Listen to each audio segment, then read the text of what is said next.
Hello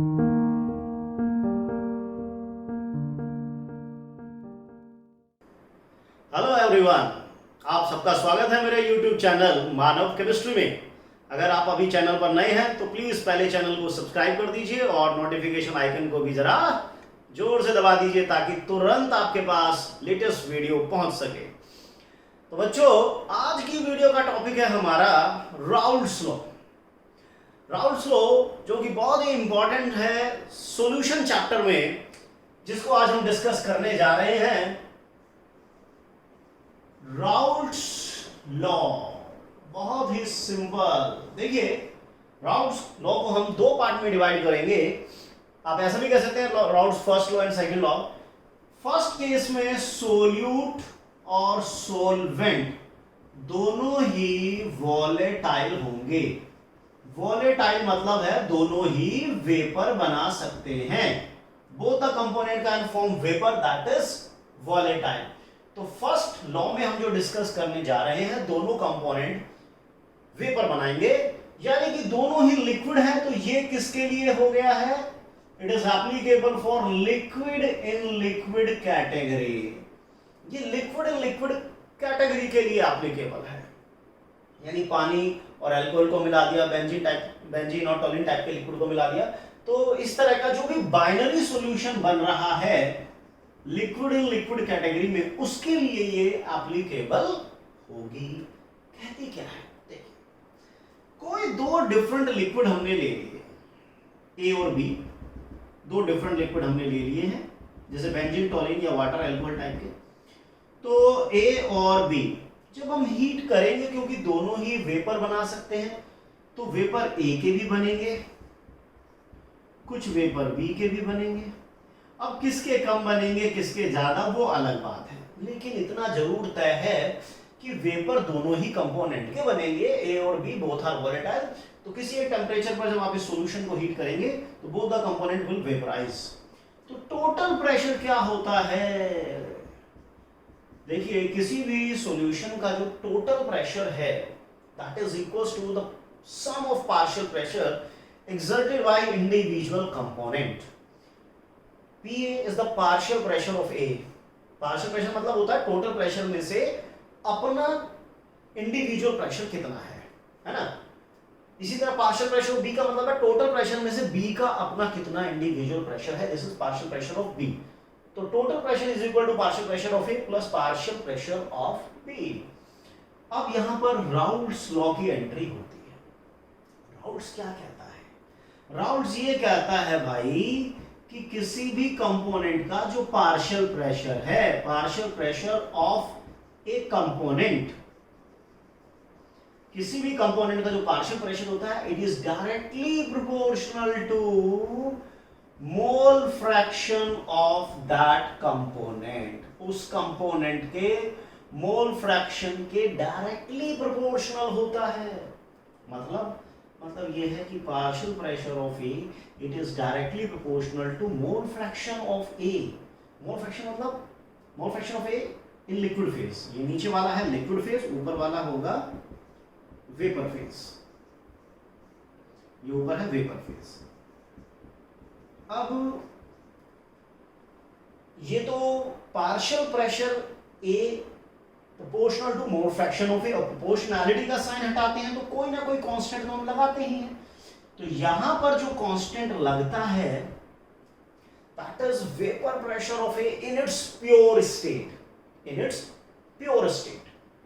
देखो, left में unit किसकी है? प्रेशर की। तो राइट में भी किसकी यूनिट होनी चाहिए? प्रेशर की। ये तो डायमेंशनलेस है, तो यहां पर जो भी आप कांस्टेंट लगाते हैं वो प्रेशर से रिलेटेड ही तो कांस्टेंट होगा।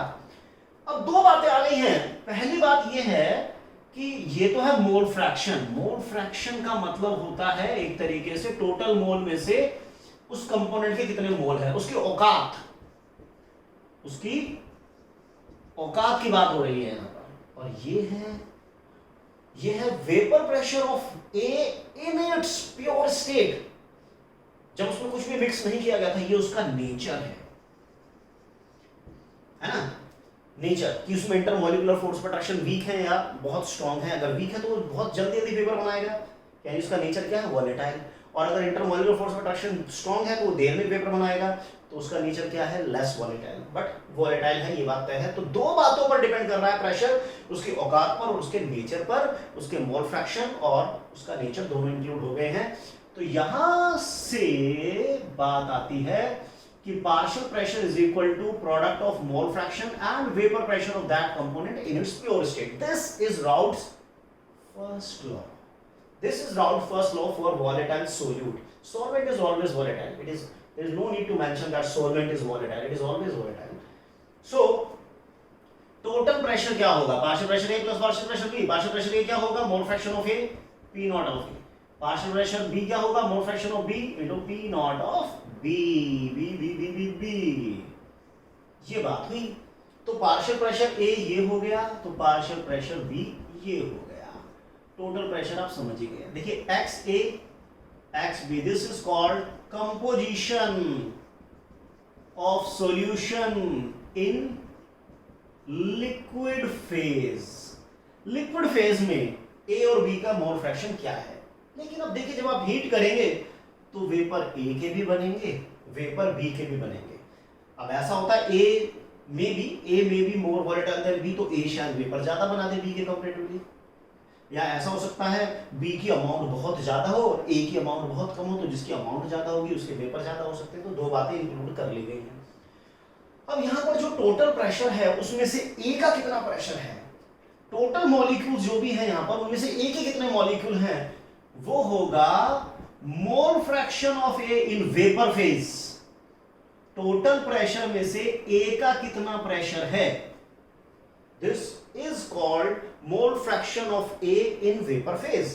Same way YB क्या होगा, mole fraction of B. total pressure में से B का कितना प्रेशर है, so YA YB, this is called composition of solution in vapor phase. vapor phase में YA और YB है. इसको किसी बुक में इनको जैसे YA को XA डैश किया जा सकता है और इसी तरह इसको XB डैश भी किया जा सकता है. ठीक है, रिप्रेजेंटेशन है, नोटेशन है, सिंबल है. सो ये तो बात हुई राउल्ट्स लॉ की कि किसी भी कंपोनेंट का जो पार्शियल प्रेशर होता है that is equals to the product of its mole fraction and vapour pressure of that component in its pure form. ये तो अभी हमने थ्योरेटिकली देखा. अब हम इसको जरा न्यूमेरिकली भी चमका देते हैं कि राउल्ट्स लॉ पे जरा कुछ न्यूमेरिकल से दो चार हाथ कर लेते हैं, क्योंकि वो थ्योरी किसी काम की ना है भैया जी जिससे न्यूमेरिकल ना हो. तो अब जरा न्यूमेरिकल की तरफ हम अपने को बढ़ाते हैं आगे और लेते हैं पहला न्यूमेरिकल जिससे हम दो चार होने जा रहे हैं. तो जी हम पहला न्यूमेरिकल है बेंजीन और उसका भाई टॉलिन. इन दोनों को मिलाकर हम एक सॉल्यूशन बना रहे हैं. सॉल्यूशन होगा आइडियल, बट आइडियल सॉल्यूशन क्या होगा वो हम अगली वीडियो में देखेंगे. फिलहाल बेंजीन और टॉलिन दो कंपोनेंट हो गए, बाइनरी हो गया, दोनों लिक्विड इन लिक्विड है, दोनों ही वॉलेटाइल है, दोनों वेपर बना सकते हैं. क्या किया हमने, 7.8 ग्राम बेंजीन और 9.2 ग्राम टॉलिन को मिलाकर एक बाइनरी सॉल्यूशन बनाया है. Vapour pressure of pure benzene at 300 kelvin, ऐसा मैं मान लेता हूं कि बेंजीन का वेपर प्रेशर इस टेम्परेचर पे इतना है, ऐसा मान लेते हैं यार. तो इसी तरह vapour pressure of pure benzene at this temperature is let it be 150 mmHg. तो क्या करें फिर, कैलकुलेट करना है composition of solution in liquid phase, partial pressure A, partial pressure B, total pressure and composition of solution in vapour phase. ये सारी चीजें हमने निकाली, तो निकाल देते हैं. मोल फ्रैक्शन, पहले तो मोल निकालो. Given mass, molar mass 0.1. Number of moles of टॉलिन, given mass, molar mass. तो मोल फ्रैक्शन ऑफ बेंजीन के मोल अपॉन टोटल मोल 1/2. तो मोल फ्रैक्शन ऑफ टॉलिन ये भी 1/2. So partial pressure of benzene क्या होगा, mole fraction of benzene into P nought of benzene. तो half into 200 it is 100 mmHg. partial pressure toluene, mole fraction of toluene into P naught of toluene, 1/2 into 150 75 mmHg. Total pressure, partial pressure benzene plus partial pressure toluene, 100 plus 75 175 mmHg.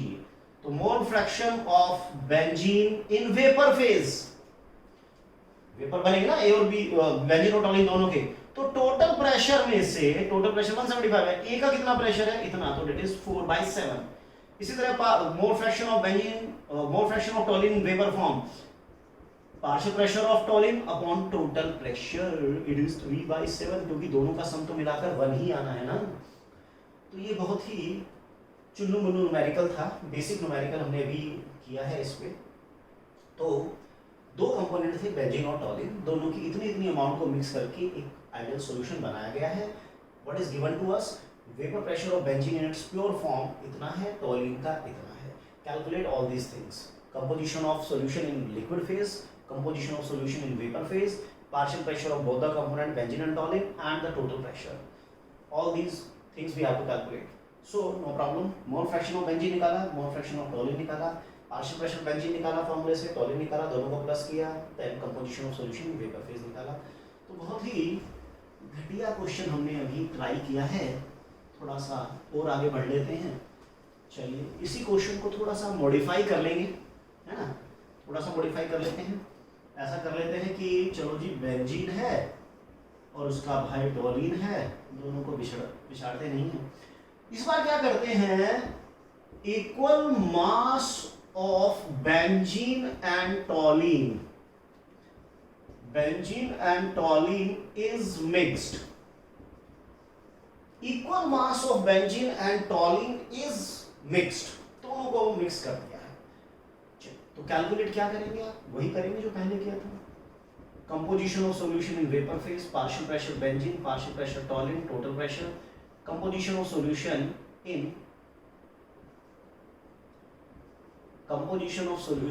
in vapor phase. तो वही हमारा फिर से 300 kelvin temperature अपना favourite है. P nought of benzene 200 है, P nought of टॉलिन 150 mmHg है. तो ये सारी चीजें हमें कैलकुलेट करनी है, नो प्रॉब्लम. तो देखो, जिसका कोई नहीं होता उसका कौन होता है, जिसका कोई नहीं है उसका x है, x.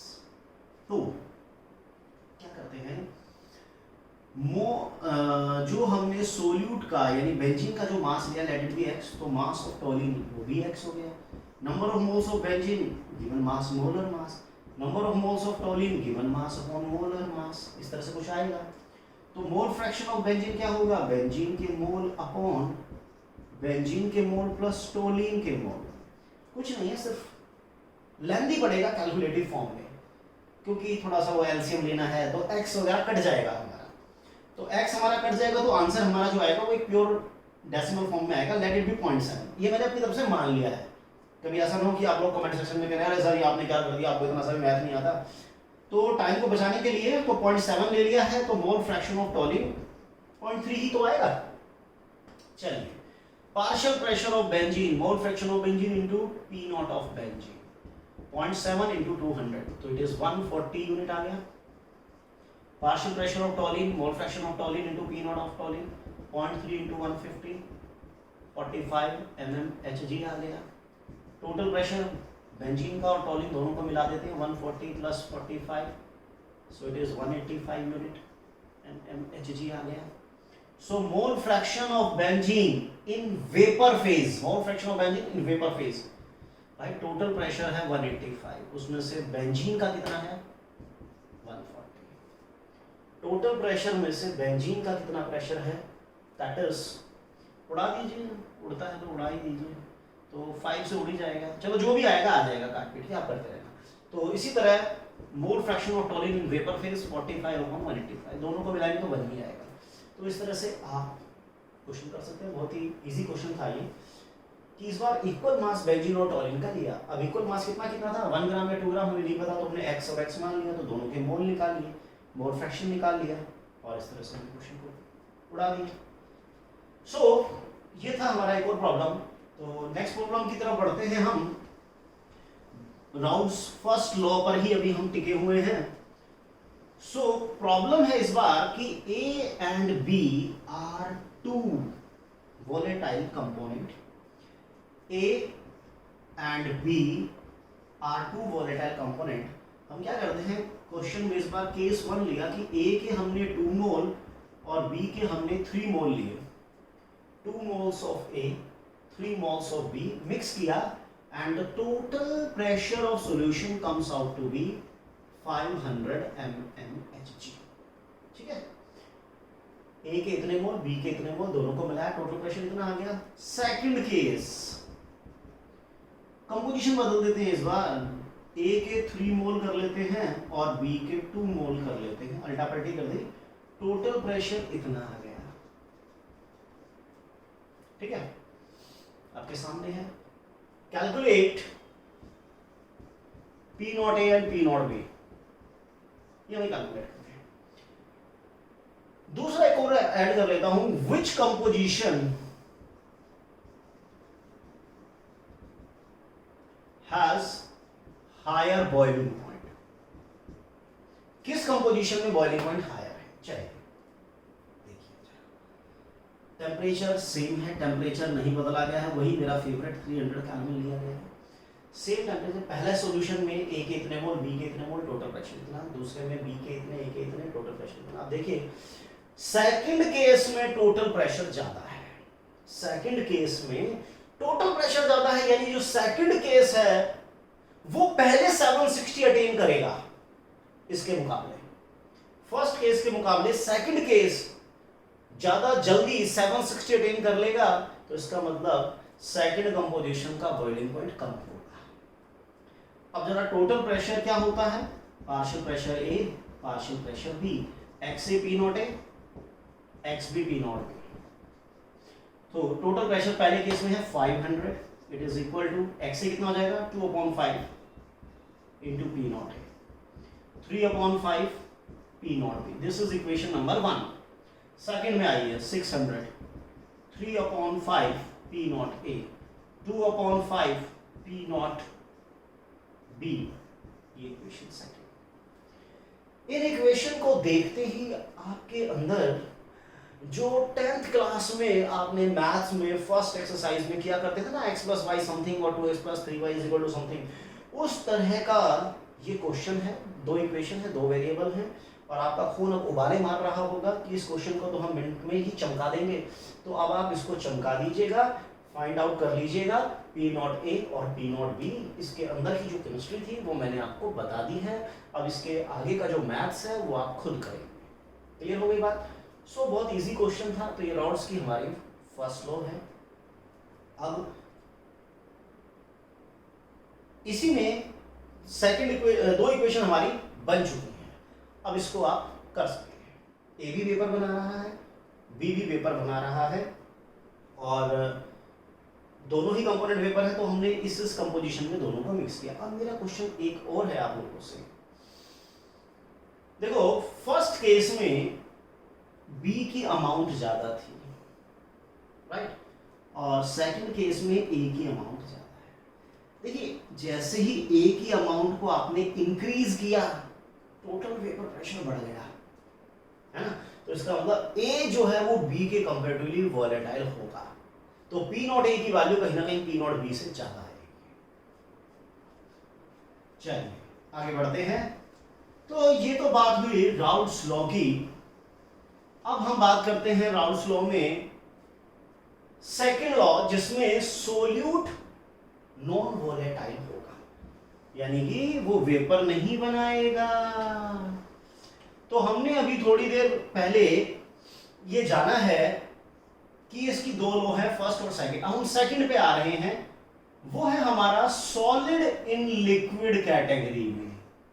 सॉलिड इन लिक्विड यानी कि सोल्यूट हमारा नॉन वॉलेटाइल है, वेपर नहीं बनाएगा, और सॉल्वेंट हमारा वॉलेटाइल है, वो तो वेपर बनाएगा। तो solvent is volatile in both the case. तो Raoult's law for non volatile solute, Raoult's law for volatile solute. अब हम बात कर रहे हैं नॉन वॉलेटाइल सॉल्यूट की। No problem. देखिए कंटेनर हो गया, लिक्विड ए ले लिया, सॉल्वेंट लिया हुआ है, ए भर दिया इसमें, हीट करेंगे तो वेपर प्रेशर बनेगा, और वो क्योंकि वेपर प्रेशर सिर्फ ए की वजह से है तो वो पी नॉट ए होगा। चलिए अब हमने यहां पर क्या किया, कोई नॉन वॉलेटाइल सोल्यूट ऐड कर दिया, नॉन वॉलेटाइल सोल्यूट, तो ऑब्वियस है ये डिसॉल्व हो गया है और कुछ ना कुछ एरिया ये भी ऑक्यूपाई करेगा टॉप सरफेस पे। तो इससे पहले वाली वीडियो में आप देख ही चुके हैं कि नंबर ऑफ पार्टिकल कम हो जाते हैं। जैसे आप पानी को गर्म कर रहे हैं, उसमें नमक डालेंगे, शुगर डालेंगे, तो पानी में एकदम से वेपर बनने कम हो जाते हैं, क्योंकि सरफेस को सोल्यूट ने ऑक्यूपाई कर लिया है, चाहे 10% या 15% किया हो, तो अब पानी के वेपर कम बनेंगे क्योंकि उन्हें बाहर निकलने के लिए कम जगह मिल रही है, कम एरिया अवेलेबल हो रहा है, नंबर ऑफ वेपर कम हो गए। लेकिन बी तो नॉन वोलेटाइल है, उसकी वजह से कोई प्रेशर नहीं है। तो अब जो ए का प्रेशर है, जो सॉल्यूशन का प्रेशर है, वही ए का प्रेशर है, वो क्या होगा, x into P not a.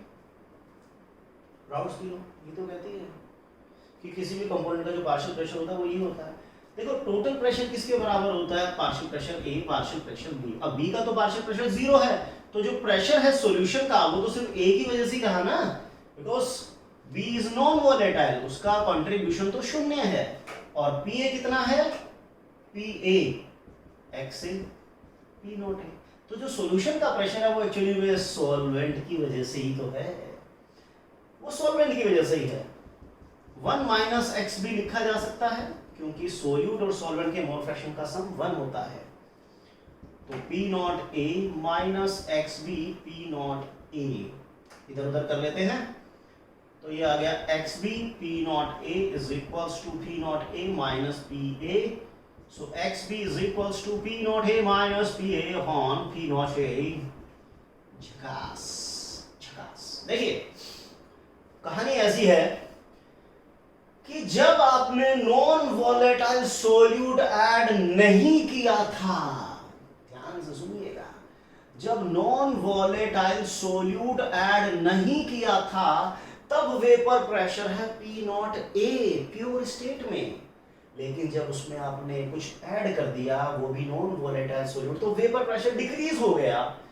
ये हम जानते हैं कि नॉन वॉलेटाइल सोल्यूट डालने से वेपर प्रेशर डिक्रीज हो जाता है। कितना रह गया, अब इतना रह गया। इसी को कहते हैं lowering of vapour pressure. This is called lowering of vapour pressure. अगर मैं इस लॉरिंग को कंपेयर करूं, this is called lowering of vapour pressure, और इसको अगर मैं कंपेयर करूं इनिशियल वैल्यू से, तो ये बन जाता है रिलेटिव लॉरिंग। रिलेटिव मतलब विद रिस्पेक्ट टू समवन, तो relative lowering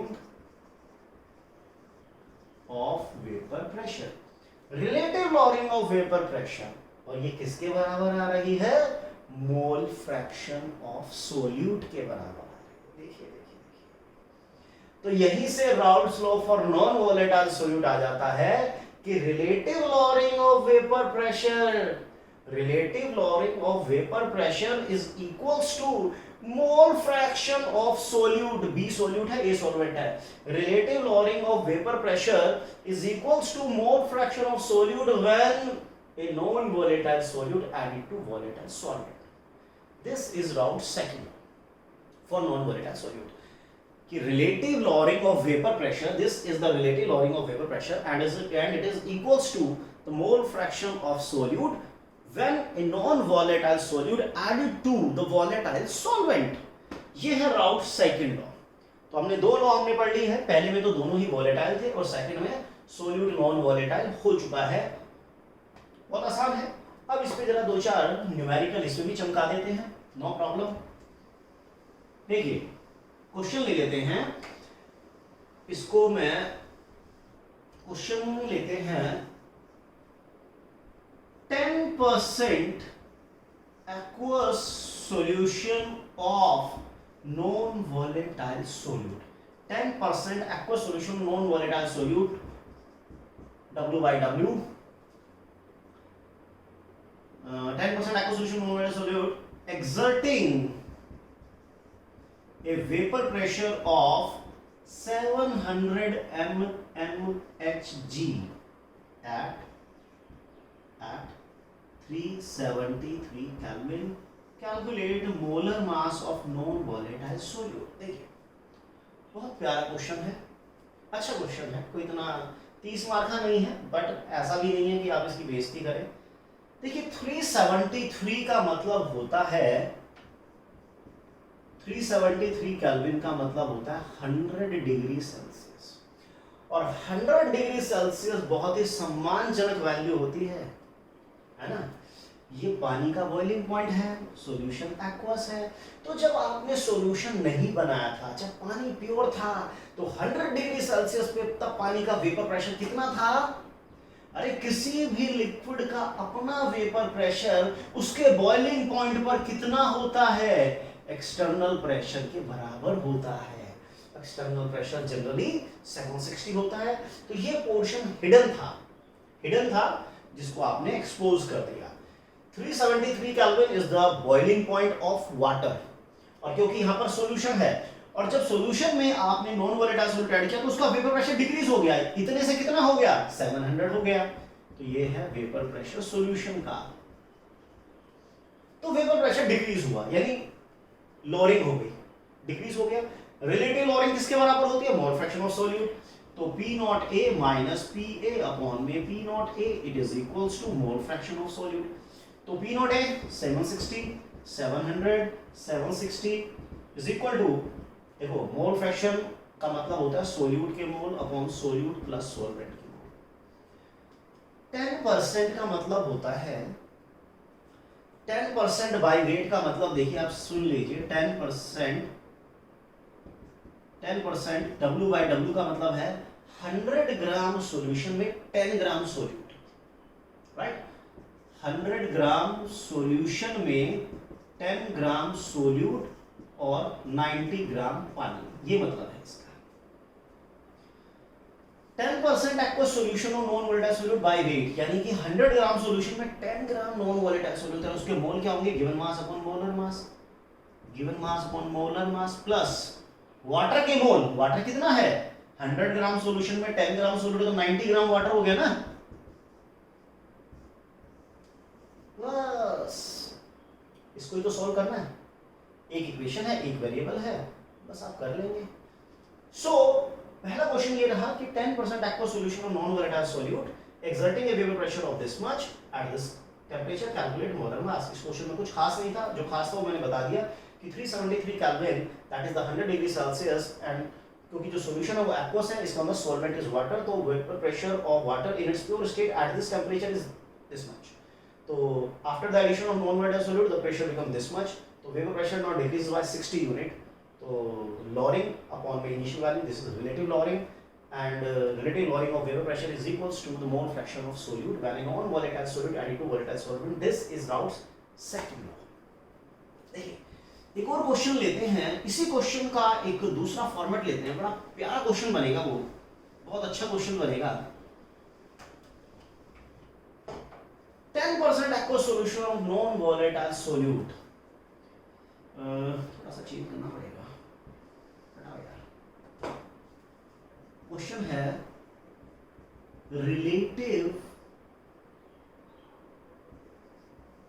lowering of vapor pressure is 0.04. Relative lowering of vapor pressure is 0.04 when a non-volatile solute, added to water, हमें क्या करना है? Calculate molality of solution. जी बहुत ही उम्दा क्वेश्चन है, उम्दा, बेहतरीन।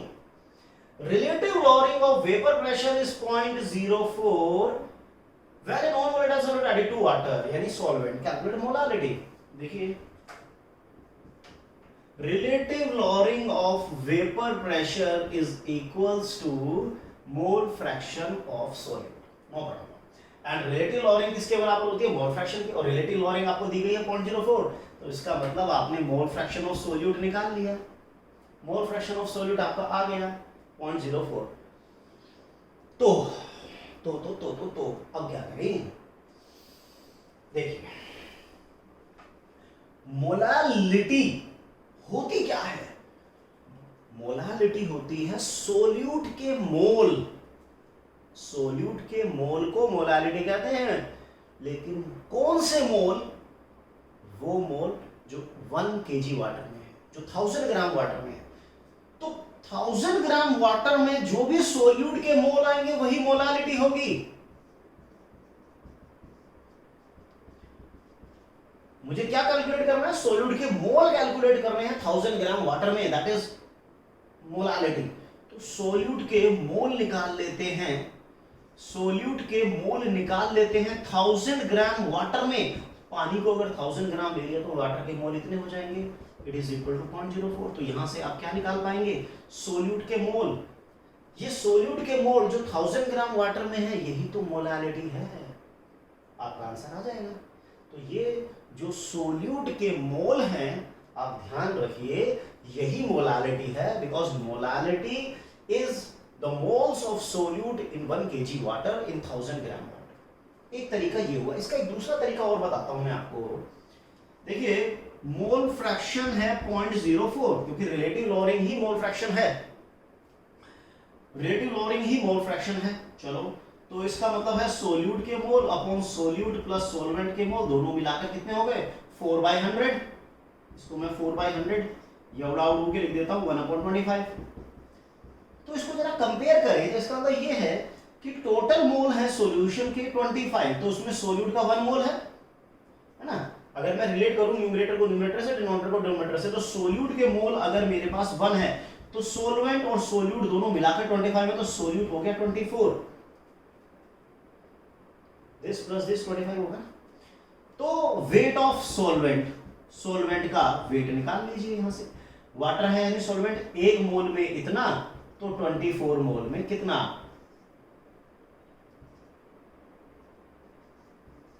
432 ग्राम। तो इतने ग्राम में इतने मोल हैं। मोलालिटी क्या होती है? सोल्यूट के mole weight of solvent into 1000। Solute के मोल है 1। इसको मैं इधर कर देता हूं। सोल्यूट का मोल है 1, सॉल्वेंट का वेट है 432 इनटू में 1000। सो इस तरह से आप मोलारिटी निकाल सकते हैं। Relative lowering of vapour pressure is this, when in non volatile solid added to water calculate molality। तो हमने इसको दो तरीके से किया क्वेश्चन को। Relative lowering of vapour pressure is equal to mole fraction of the solute. तो relative lowering given थी 0.04, तो रिलेटिव लॉगिंग ही क्योंकि मोल फ्रैक्शन है, तो मोल फ्रैक्शन आ गया इतना। मोल फ्रैक्शन को इलैबोरेट कर लिया। अब मोलालिटी की बेसिक डेफिनेशन कहती है कि मोलालिटी सोल्यूट के मोल को कहते हैं। सोल्यूट के वो मोल जो 1000 ग्राम वाटर में प्रेजेंट होते हैं। तो हमने वाटर को 1000 ग्राम लिया, तो जो भी करस्पॉन्डिंग मोल आएंगे सोल्यूट के, वही मोलालिटी आ जाएगी। That's it.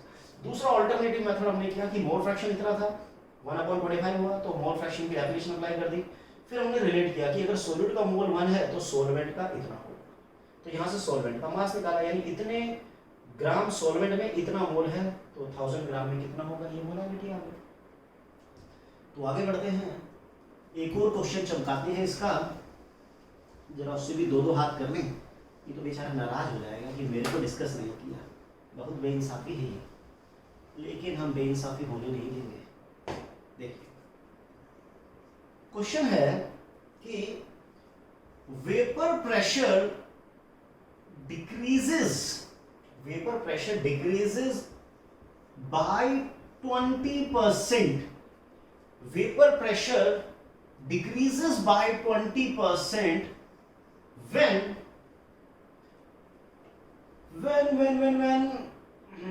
ऐसा करते हैं, when 10 gram non-volatile solute added to 100 gram water.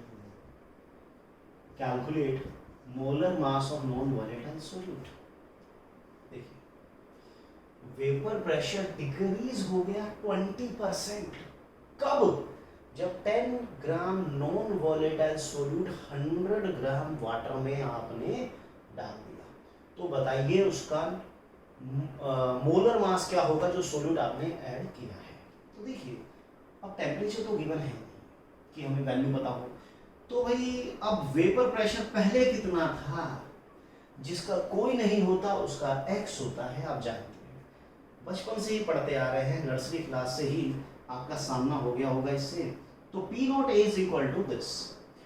अब देखिए कि वेपर प्रेशर, क्योंकि जब नॉन वोलेटाइल सॉल्यूट ऐड करते हैं तो वेपर प्रेशर डिक्रीज हो जाता है। इसने कहा 20% डिक्रीज हो गया, यानी 80% रह गया, 20% डिक्रीज हो गया, तो इट मींस अब वो 80% पर आकर रुक गया है। तो जितना वो पहले था उसका 80% है, no problem. So P not A minus PA upon में P not A is equals to mole fraction of solute, यानी सोल्यूट के मोल, सोल्यूट प्लस सोलवेंट के मोल। तो x minus 0.8x upon x is equal to 10 upon में molar mass of solute, 10 upon molar mass of solute plus solvent, solvent solvent solvent है 100 ग्राम, तो 100 upon में 18, that's it. इसको solve कर लीजिएगा, क्योंकि x से तो x उड़ ही जाएगा ना, तो इस तरह से आप इसको कैलकुलेट कर पाएंगे। तो ये था हमारा राउल्ट्स लॉ के बारे में, regarding first law, regarding second law. तो दोस्तों, अगर आपको ये वीडियो पसंद आया हो तो प्लीज वीडियो को लाइक कीजिए, चैनल को सब्सक्राइब कीजिए, अपने तमाम दोस्तों में, रिश्तेदारों में, अपने तमाम स्कूल फ्रेंड्स में चैनल का रिकमेंडेशन दीजिए। आपके लिए लगातार वीडियो बनाती जाएंगी। सॉलिड की पूरी प्लेलिस्ट है आपके पास में, सॉल्यूशन आपका चल रहा है। दोस्तों, बहुत कमी महसूस हो रही है आपके पॉजिटिव कमेंट्स का बहुत बेसब्री से इंतजार रहता है। प्लीज कुछ पॉजिटिव कमेंट्स कीजिए, जिससे हमारा मोटिवेशन 7वें आसमान पे पहुंच सके। और अगर मोटिवेटेड आदमी, मोटिवेशन है उसमें, तो कुछ भी कर सकता है, कुछ भी। याद रखिए, वही मोटिवेशन जब तक रहेगा तब तक कार्य प्रगति पर रहेगा। लेकिन नो प्रॉब्लम, आप लोग पढ़ते रहिए, आप लोगों के लिए पीछे से सपोर्ट हमारी जारी है, लगातार वीडियो आपके लिए बनती रहेंगी। नो प्रॉब्लम, लॉकडाउन रहे, लेकिन लगातार वीडियो अप ही अप रहेंगी। तो दोस्तों, पढ़ते रहिए, लगातार मेहनत करते रहिए। Thank you very much.